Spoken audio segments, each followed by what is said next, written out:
Oh.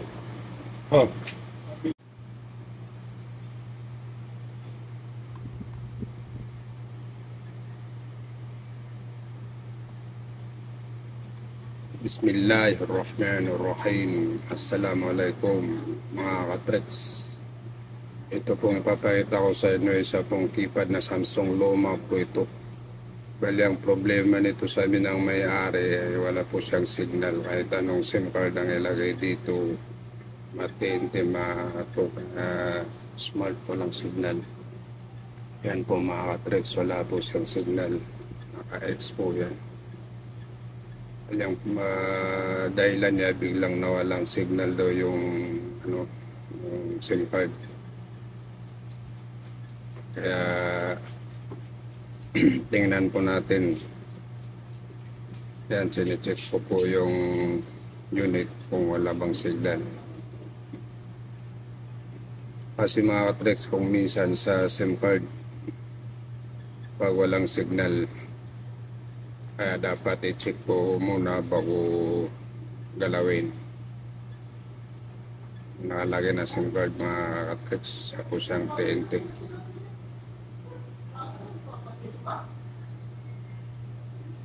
Kaya subok natin siya sa may signal na cellphone yung SIM card niya para malaman natin kung okay ba yung SIM card.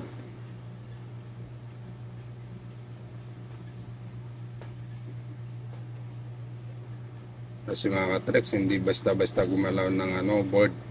Malay mo okay pa siya, di kung biglang mapatay mo na lang siya, matsambahan mo na namatay, o di doble ang problema. Yan mga katreks, mayroon po siyang signal, lumabas na po yung TNT. Ayan. Ngayon okay na po yung SIM card, walang problema yung SIM card. Palang may problema dito yung yung cellphone. Talagang kailangan talaga buksan.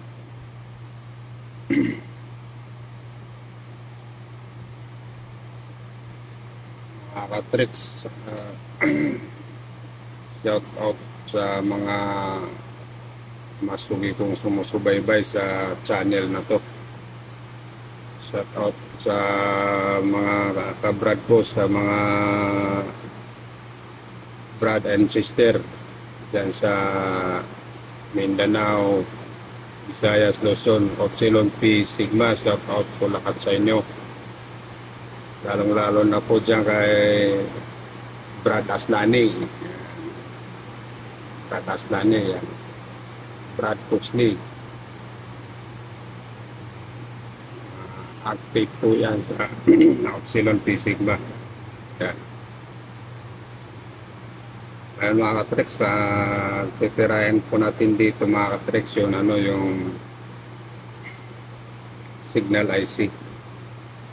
Kung sa mga Android, WTR po mga katreks. Yan, signal IC po, lang gagalawin po natin yung signal IC. Pag mag-work po, hindi na siya papalitan, pero kapag hindi nag-work yan, papalitan po siya ng IC.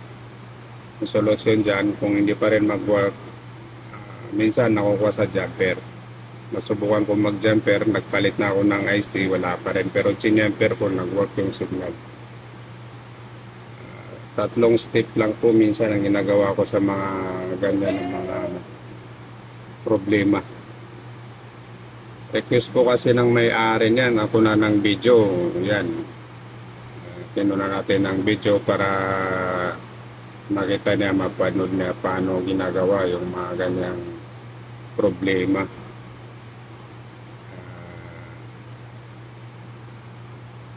Hindi po basta-basta minsan tumira ng IC. Kasi minsan mayroong nakakaroon na bigla na lang namamatay. Forward natin mga katreks para mabilis. Tapos na siya.